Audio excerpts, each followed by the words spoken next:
고가 전세라고 할 수 있는 게 10억부터라고 생각을 하고요. 매매가는 최소 18억에서부터 위로 올라가는 거거든요. 그러니까 이런 주택 그룹을 사는 사람들은 자금원이 다르다고 생각을 하거든요.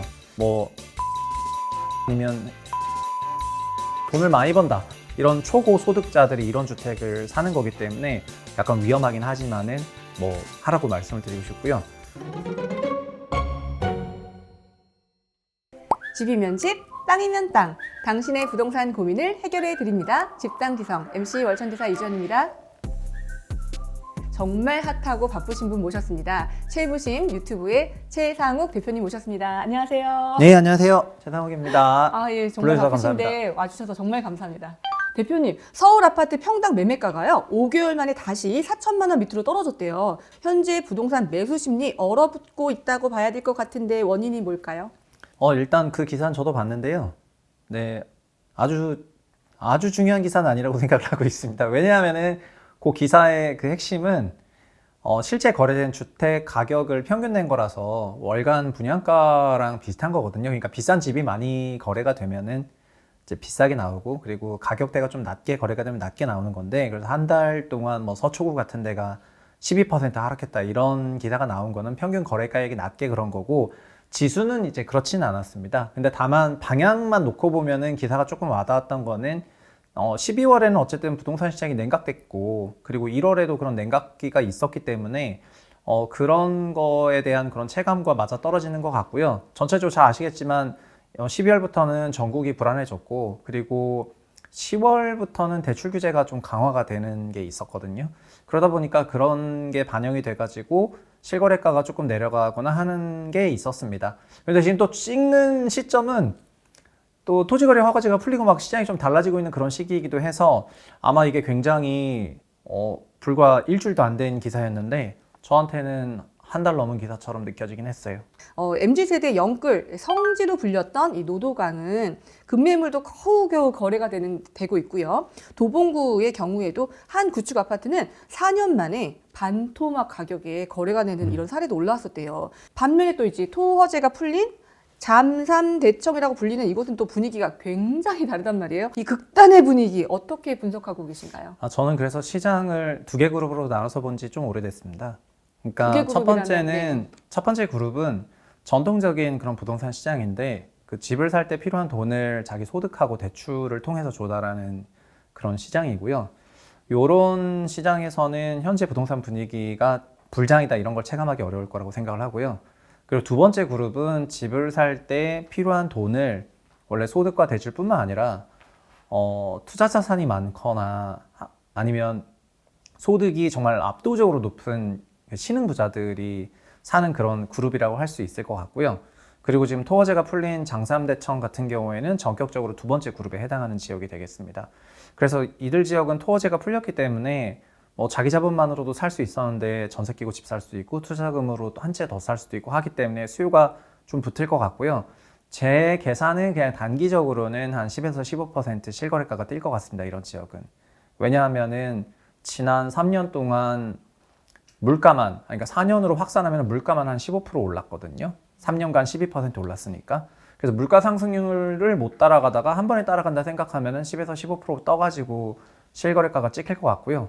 그리고 아까 언급하셨던 도봉을 포함해가지고 서울 외곽 아니면 다른 지역 같은 경우에는 뭐 작년 12월, 1월의 전반적인 분위기, 침체 분위기, 이런 것들이 이어질 거라고 봐요. 그래서 시장은 완전히 쪼개졌다. 그래서 어느 시장에 속하느냐에 따라서 현재 같은 부동산 얘기를 했을 때, 와, 막 난리다, 이렇게 얘기하는 사람도 있고, 이 사람도 난리라고 얘기하는데, 이제 다른 방향의 난리, 이렇게 이제 얘기하시는 것 같습니다. 더 세밀한 분석이 좀 필요할 것 같은데요.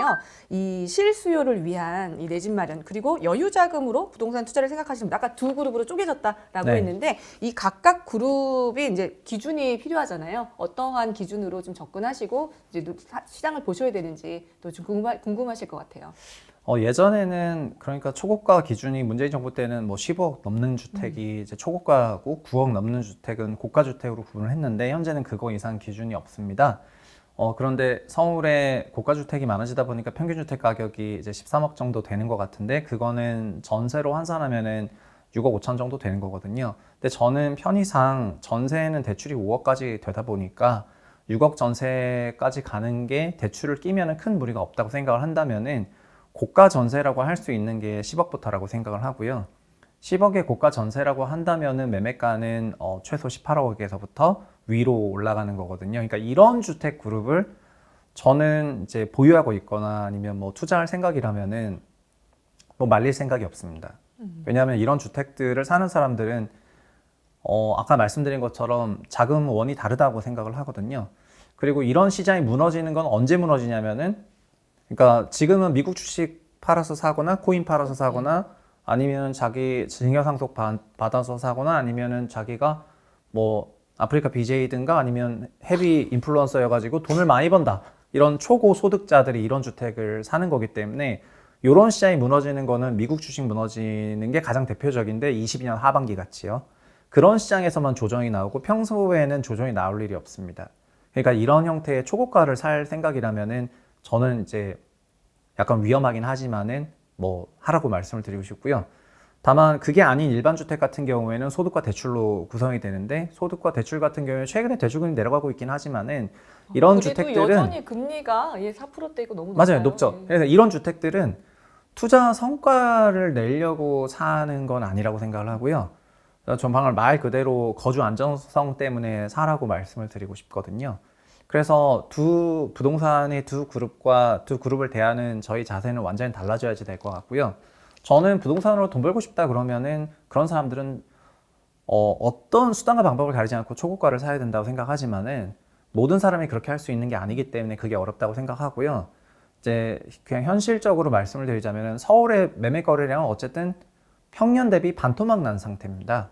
그 얘기는 집값이 너무 비싸다 보니까 지금 집을 못 사는 거거든요. 그래서 이렇게 집을 못 사는 사람들이 막 영끌해가지고 그런 비싼 집 사는 거는 지양했으면 좋겠고, 그냥 자기 소득에 맞춰서 주거비를 오히려 더 낮추는 게 중요한 것 같고요. 그리고 투자는 다른 이제 자산을 통해 가지고 이제 확보를 하는 게 좋지 않냐, 이렇게 얘기를 하고 있습니다. 그래서 아까 얘기하셨던 게 마포부터라고 생각이 되는데, 그러니까 마포구에 있는 신축 아파트 이상의 그런 가격대 아파트를 보신다고 하면은 아마 그런 아파트들은 글로벌 자산 시장이랑 동조를 할 거고요. 그리고 그게 아닌 지역 같은 경우에는 우리 대출 정책 따라간다, 이렇게 보고 있습니다. 저 한번 예전에 분석해 주신 적이 있는데 네. 그 미국에 있는 나스닥 그다음에 S&P 네. 이 지수들과 심지어 비트코인 지수와 그렇죠. 이제 저희 부동산 가격이 최근 몇 년간은 거의 동조화되는 것을 보여주고 있다라고 그래프 보여주신 적 한번 있으시잖아요.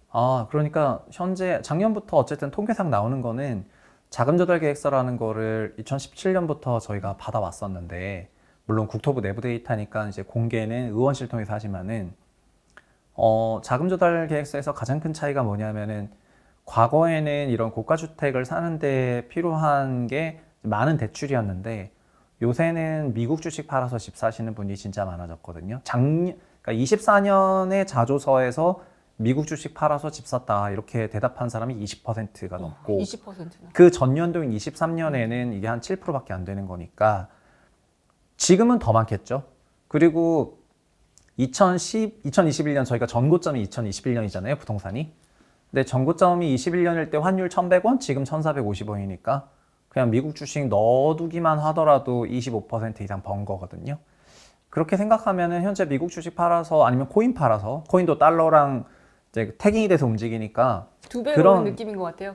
코인 올랐어, 환율 올랐어. 맞아요. 그래서 아마 20년, 21년에 해외 투자를 많이 하신 분들 같은 경우에 특히 저연령대로 갈수록 해외 투자를 많이 하시는데, 이런 분들이 지금 시장에 주도 세력으로 떠오른 거는 이거는 우연이 아니고요. 이거는 거의 준필연이고 앞으로도 그래서 그럴 거라 생각하고요. 그러면은 이제 소위 30대 중후반부터 시작되는 이런 분들이 앞으로 어떤 집을 살 거냐고 생각한다면 저는 이 사람들은 거의 그냥 도심지, 핵심지에 있는 신축만 산다 생각을 하거든요. 그래서 이런 마켓이 따로 있는 거고 일반적인 마켓이 따로 있다고 생각을 하고, 이런 분들은 작년도 생각해보면 24년 7, 8월이 부동산 가격이 제일 고점이었는데 그때 코인 가격이 77,000불까지 떴었고요. 미국 주식도 이제 점프가 됐었죠. 그러다가 8월 5일에 이제 하루 만에 10몇 프로 빠진 날 아마 기억하실 건데, 그 8월 달에 그런 큰 조정이 나왔었고, 그리고 8월 말부터 가계대출 쪼여버리니까 시장이 바로 냉각이 됐거든요. 근데 근데 지금은 코인 가격이 어쨌든 10만 불 넘었다가 지금 9만 6천 불이고. 예, 조금 조정된 것 같아요. 예. 제 말은 24년 7월 달보다 30% 높은 가격이라는 겁니다. 맞습니다. 30% 높은 가격이라는 거고 10만 불 넘었을 때는 40% 거의 50% 높은 가격이니까 그 익스포저 생각해 보면은 지금 구매력이 있는 거는 당연한 건데 다만 계엄 탄핵 전국을 거치면서 집을 사야 될까 말아야 될까 좀 고민을 했을 뿐이고 이제 토어제 해제는 그냥 좋은 트리거로 작동이 되었고 구매력은 이미 잠자고 있었다라고 생각을 하거든요. 그래서 그쪽은 얘기하자면 한도 끝도 없이 얘기할 수 있지만은 그러나 이거는 전체 시장에 정말 제가 봤을 때는 5% 미만의 시장이고 다만 시가총액이 좀 크고 뉴스가 이쪽 중심으로 나오다 보니까 이게 모든 시장 같겠지만은 사실 90% 이상의 마켓은 매우 침체되어 있고 그냥 회복을 못한 상태로 계속 흐르고 있고 심지어 위기에 봉착한 그런 지역도 많기 때문에 시장이 정말 극도로 양극화되어 있는 것 같습니다. 불과 몇 주 전만 해도 서울 집값 굉장히 싸늘하게 차갑다, 연속 하락이 되고 있다 이런 뉴스들 많이 보셨는데요. 불과 일주일 정도 사이에 또 온도차가 변한 거 느끼실 겁니다. 오늘의 지성인 최부심 최상욱 대표님과 함께 일부 이야기 나눠봤습니다. 고맙습니다.